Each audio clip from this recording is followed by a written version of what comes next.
ગુજરાત ન્યૂઝમાં આપનું સ્વાગત છે। કેન્દ્રીય ગૃહમંત્રી અમિત શાહ દ્વારા ડોક્ટર બાબા સાહેબ આંબેડકર વિશે કરાયેલ ટિપ્પણી બાબતે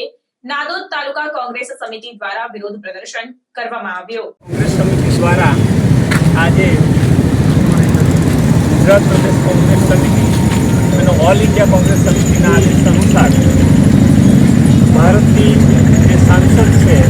એ સંસદની અંદર બાબા સાહેબ આંબેડકરનું રાજ્યના દેશના ગૃહમંત્રી એવા અમિત શાહે એમનું અપમાન કરેલું છે અને એમને શોધોના એવા શબ્દોથી એમનું અપમાન કરવામાં આવેલું છે। રાજ્યસભામાં એમને આંબેડકર આંબેડકર આંબેડકર એવા શબ્દનો વારંવાર ઉપયોગ કરી અને એવું કહેવામાં આવેલું કે આટલું તમે નામ ભગવાનનું હોય તમે 7 જન્મ સુધી તમારે એમાંથી મુક્તિ મળી જાય એ રીતની વાત કરેલી। જે ગુજરાત પ્રદેશ કોંગ્રેસ સમિતિ ઓલ ઇન્ડિયા કોંગ્રેસ સમિતિ એ તમામ વર્ગ માટે આજે અમે લડાઈ લડી રહ્યા છીએ। બંધારણ જે છે એ બંધારણની અંદર મુખ્ય ભૂમિકા ભજવનાર ડૉક્ટર બાબા સાહેબ આંબેડકરની એમની ટીમ હતી અને એ ટીમે બંધારણ એવું કર્યું છે કે જેમાં નાત જાતનો કોઈ પણ પ્રકારનો ભેદભાવ નહોતો અને તમામ લોકો માટે આ સંવિધાનની અંદર જેના કારણે જ આપણે આજે અત્યારે પણ બોલી શકીએ છીએ એવા બંધારણના ઘડવૈયા એવા બાબા સાહેબ આંબેડકરનું અપમાન કરવામાં આવ્યું છે, જેના કારણે સમાજના તમામ વર્ગ આ બાબતે અમિત શાહ જે વખોડી નાખે છે અને ખાસ કરીને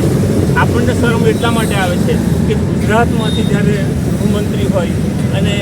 ગુજરાતની ભૂમિ સરદાર પટેલ અને ગાંધીજીની સત્ય અહિંસાના માર્ગ પર ચાલવાની પ્રજા હોય તો